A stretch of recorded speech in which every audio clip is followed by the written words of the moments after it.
You Again and Valerie will not be seen tonight. Both shows return next Monday.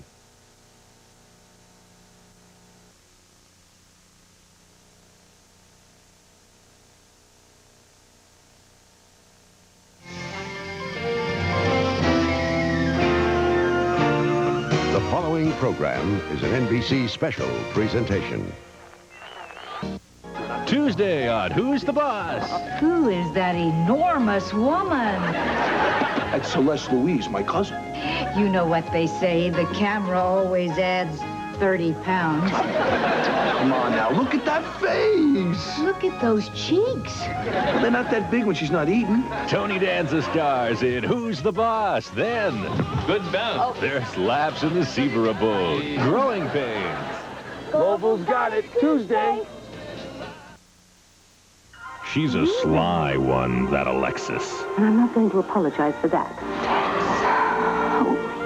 Global's got Dynasty, Wednesdays at 9.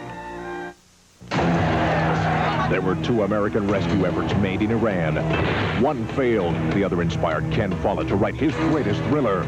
Planning a breakout.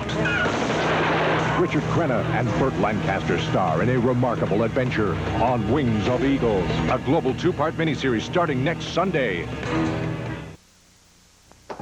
Hello, Tony. Tony and Angela's wondering, Hello, Angela. who's the boss? Global's got laughs Tuesdays at 8. Come on, will you? She rose from cub reporter Daddy will be proud. to editor-in-chief of a publishing empire. You can't play God with the truth. And you can't stop me from printing the truth. Starring Christopher Plummer and introducing Kim Braden as Spearfield's daughter. A global 3-part miniseries starting May 25th. Hi, I'm Bob McAdory, athlete, opera singer, and now actor Jan Rubich. Tomorrow here on the news at noon.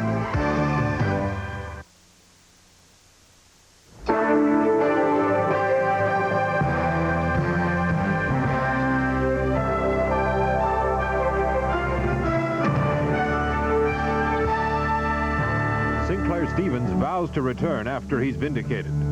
The death toll at the Chernobyl accident reaches 8.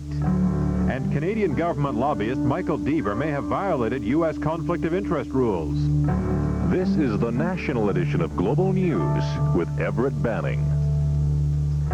Good evening. Prime Minister Mulroney says he expects former Industry Minister Sinclair Stevens to return to the cabinet. The Prime Minister also predicts Mr. Stevens will be vindicated of conflict of interest charges. Mr. Mulroney made the comments in a brief statement to reporters in Seoul, South Korea today.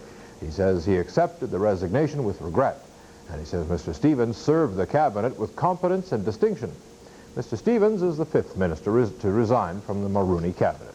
He insists he's done nothing wrong, and he's asked the Prime Minister to set up an independent inquiry into allegations about his business dealings. Christine Gaynor reports. Opposition MPs have been demanding Sinclair-Stevens' resignation every day for 2 weeks. This morning, they got it.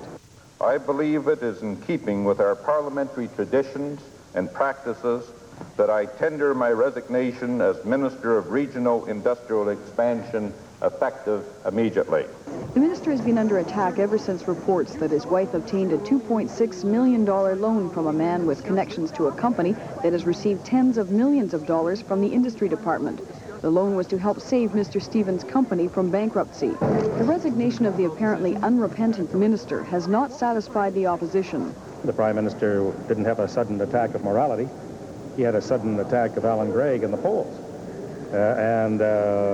He recognized finally that Nielsen wasn't going to be able to do the job for him, that Canadians were outraged by Mr. Stevens' conduct. Once again, Mr. Mulroney evidently is taking the correct action only after 2 weeks of public pressure has built up. With Mr. Stevens' departure from cabinet, the Prime Minister loses one of his most loyal and hard-working ministers.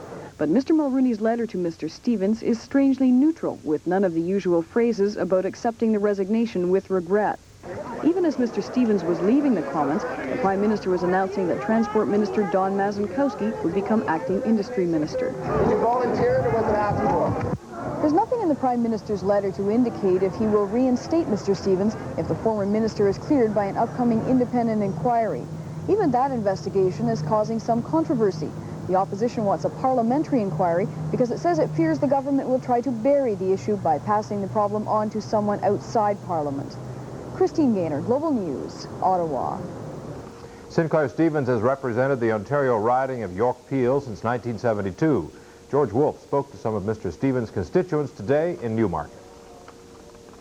In his home riding, many constituents seem to agree it was time for the popular minister to face up to the accusation. I'm glad that he's resigned, and I'd like to see him have an opportunity to clear himself. I think he should have resigned sooner.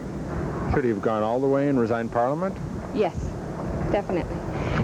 There's been too much in the newspaper about him. I think it's unfair. I think the media's taken too much of a hand in this one. The president of Stevens Riding Association concedes the minister had no choice because of what he calls the confusion created by the media. I know that the situation is lily white, but because of innuendos, because of information, and because of certain deductions that the public and the media has made, it has all the appearance to an outsider as smelling like a skunk. Ever since he was first elected here back in 1972, Sinclair Stevens has received strong, even overwhelming political support, never less than 45% of the vote.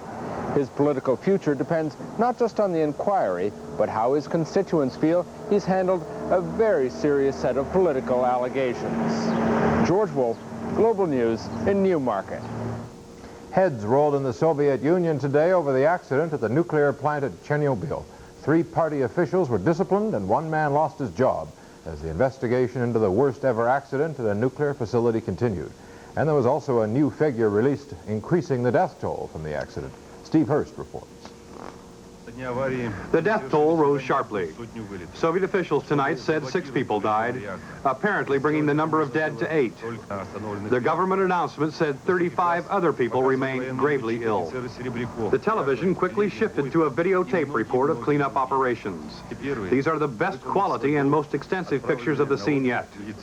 Sandbags on the ground, ready to be dropped by helicopter in the work to do away with radiation. The tragedy at Chernobyl was assessed for reporters today at a foreign ministry briefing. Incompetence by bureaucrats on the scene. That's the Kremlin line now. Soviet Foreign Ministry spokesman Vladimir Lemeko put it this way. The fact is that those people who dealt with the accident initially did not initially understand what they dealt with in reality. The party newspaper Pravda reports heads have already started to roll. 1 man expelled from the party and 2 others reprimanded for their part in handling the crisis. It's believed they lost their jobs, too. Lemeko says things could have been handled better, but he wasn't letting the Western media off that easily. In your New York Post, please judge for yourself. How can this type of coverage influence public opinion? His theme has its foundation in the Soviet approach from the early days of the Chernobyl crisis. The theme of attacking those who asked questions, who criticized Soviet delays in telling about the accident, of diverting attention from the facts with charges that a smear campaign was being mounted against the Kremlin. Steve Hurst, NBC News, Moscow. Radioactive iodine levels are increasing in Canada 16 days after the accident at Chernobyl, but the Ministry of Health says the concentration still posed no danger to health. And a Canadian diplomat just returned from the accident site was found to have small amounts of radiation in his body. John Burke reports. He was one of the first Western diplomats to reach the city of Kiev after the Chernobyl accident. Hector Cowan spent 7 days there, offering assistance to the small group of Canadians, mostly students, to get out of the affected area. For his trouble, the embassy consul was exposed to the harmful radiation. Well, I would be happier if I had never been exposed to any of this, but when I went to Kiev, I was aware that there was some potential exposure, but I also believed the exposure would be minimal. And it appears in light of the tests that the exposure was minimal and probably insignificant for my health. In Canada, air tests show higher iodine and cesium levels across the country over the weekend. And while milk testing goes slowly at this Ottawa health lab, officials do not feel that rain-watered pastures will reach the dairy cattle. We have a calculation that allows us to figure out how much deposition required on pasture before it shows up in milk. These levels are 4 to 6 becquerels per liter, which are very low levels. I don't expect to see it in pooled milk samples. Health Minister Jacob was kept up to date on the radiation results while he was out of the country last week. Today, he gave this assurance to British Columbia residents of Coquitlam on the safety of their drinking water. We've done 2 tests. The first test, I think we could indicate that it was right at the level of some concern. The second test have indicated that it is below that level, so the water level is, or the water radiation is safe.